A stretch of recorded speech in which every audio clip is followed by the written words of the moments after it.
Good evening, Big Man V, and welcome to the Nightcap. Today, I'm here to talk about listening to your body.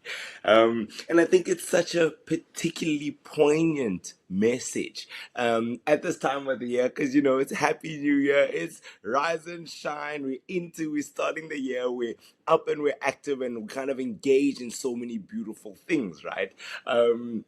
And I think we all kind of start this year and push on into the year with this gusto towards the things we're working towards these incredible goals and visions, you know what I mean, and prayers, right? And all of that is incredible. I think what I then found in my lived experience over these past couple of days is that you're so dialed in. You're so dialed in, you're so dialed in. And I think there's some irony in where I'm going to land here because people will be like, oh, listen to your body. Yes, you rest. But, right, this incredible thing came to me, and it was maybe the second or third time I've heard this particular voice, right, in my head. And it said, Khanya, wake up and run. Right. And so I found this interesting thing about listening to your body is that your body actually knows what it requires. Right. And as I was saying, in this whole full cycle of we're doing things, we're working towards things, we got all these things happening, right? There's seldom space that I had carved out to be like, yes, I'm going to actually build in the serious and intentional exercise into my schedule. Right. And I could then feel it's something that was like, oh yeah, Khanya, like you must find a day in which you can kind of schedule in that routine exercise, right? And almost high intensity exercise. Because you're busy and the football days this day you got meetings and that sort of a thing, right?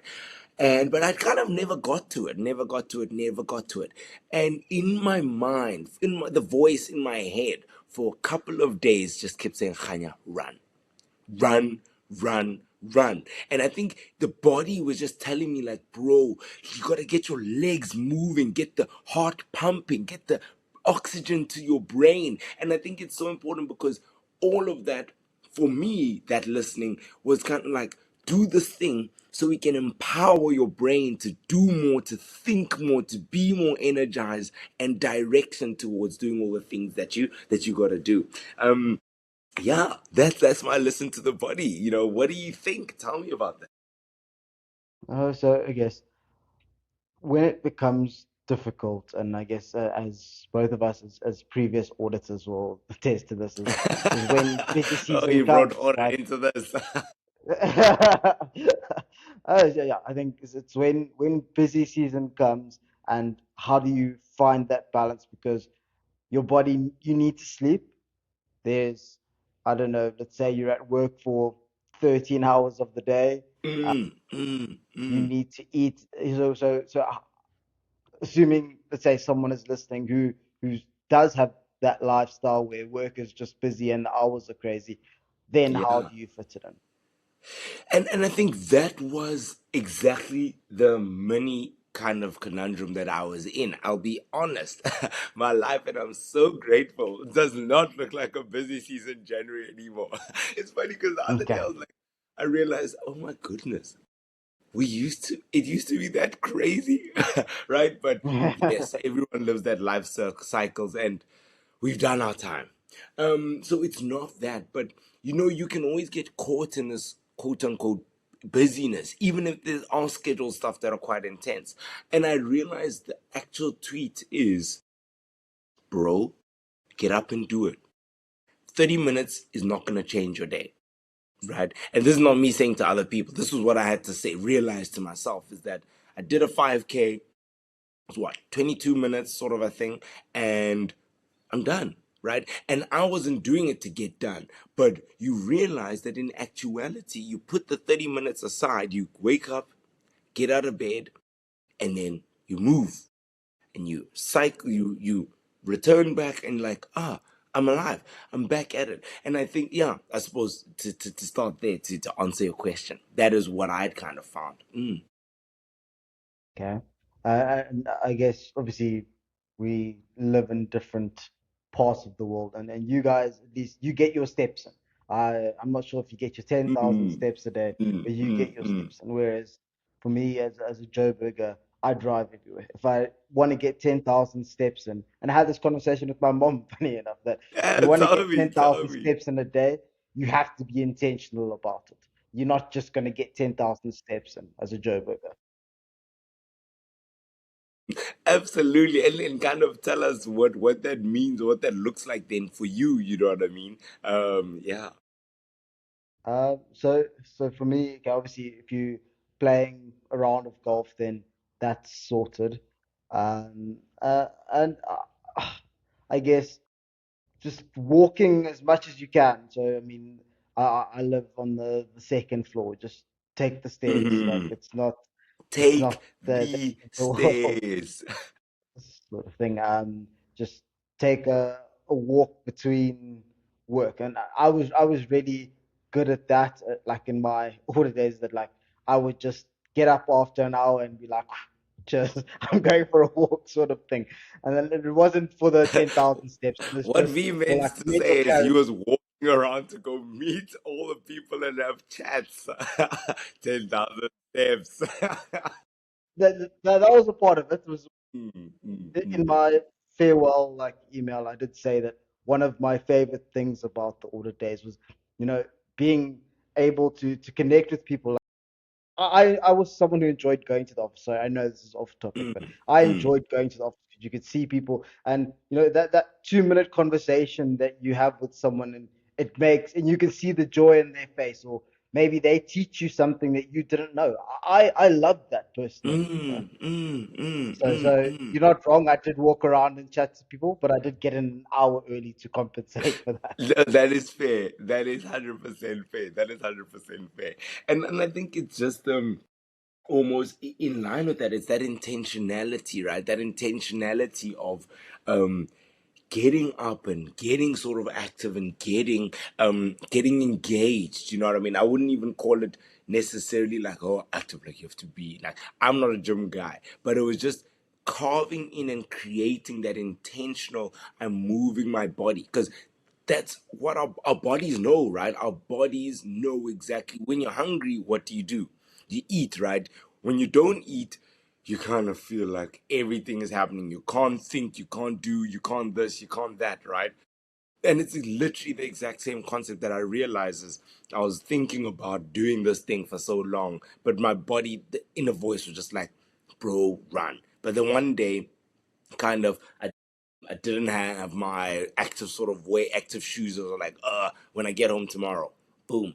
And then yesterday, woke up, ran, felt good, came back, was up and alive, was energized, and yeah, it was incredible. It was incredible.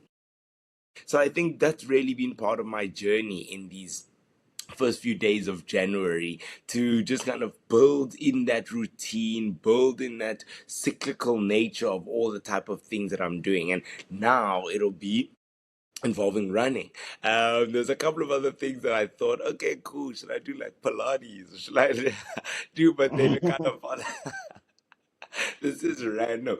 But to be fair, my God, wow, we tell us about Pilates. He's like, no, no, no, no, no. This is amazing. We have YouTube. This is amazing. We have YouTube because you can see every single piece of his.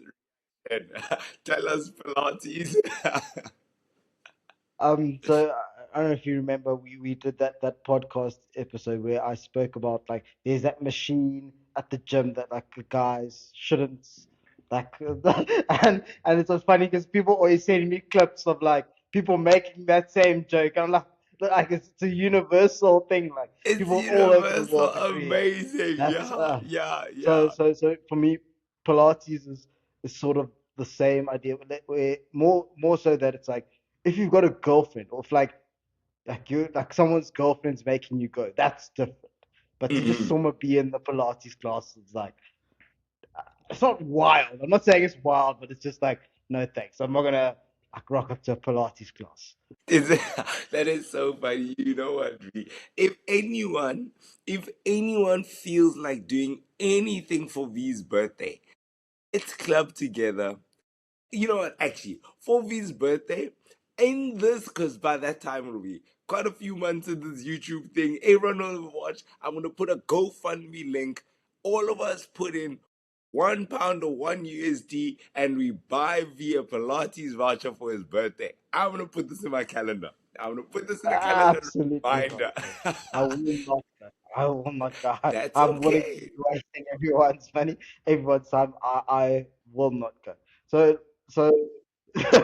no, that's not gonna happen. Let's change the subject. Let's get back to your active life case because no. Uh, so you're talking about obviously it's January and you're getting into fitness and for most people it's New Year's resolution. The gyms are full at the moment, sort of thing. So Mm, I mm. guess, do you have a plan in place to make sure that it's a long-term thing?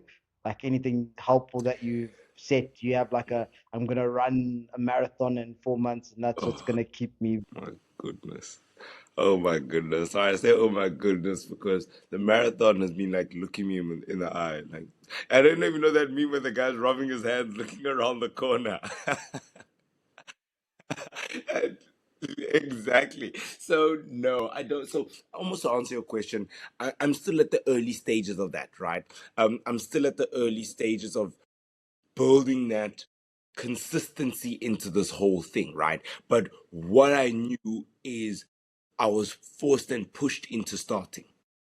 I was forced and pushed into starting in integrating this in amongst all these other beautiful things because and I think almost one important thing that I'd actually like to use as the final big tweet for this conversation is there was a couple of and I almost started this full health journey, let's call it, towards the middle of last year.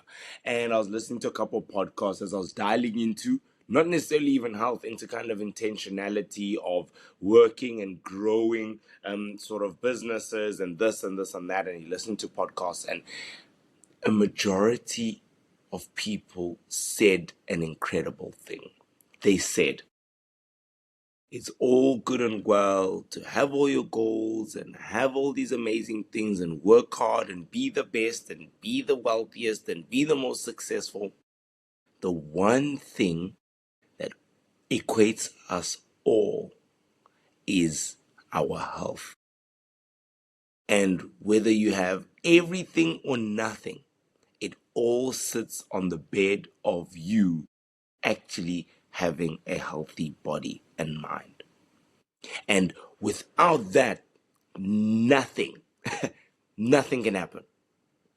Nothing, nothing, nothing. And their main thing was to emphasize the fact that I'm here talking about all of the success, but a lot of them where a big part of their life changes is where they almost have a health scare and realize none of this matters. The first thing I have to prioritize is my health. Then upon that, I can build to do all these other things, right? Because you can be on top of the world, but if your body says no, it equalizes us all. You know what I mean? And so, 100%. yeah, I think incredible, incredible, incredible place to close it off. You know what I mean? Just start, listen to your body, get active, move, walk or run or Pilates, but do something that gets the blood flowing through your body. Thank you, Big Man V, and have a great evening. Thank you very much for your time, KJ.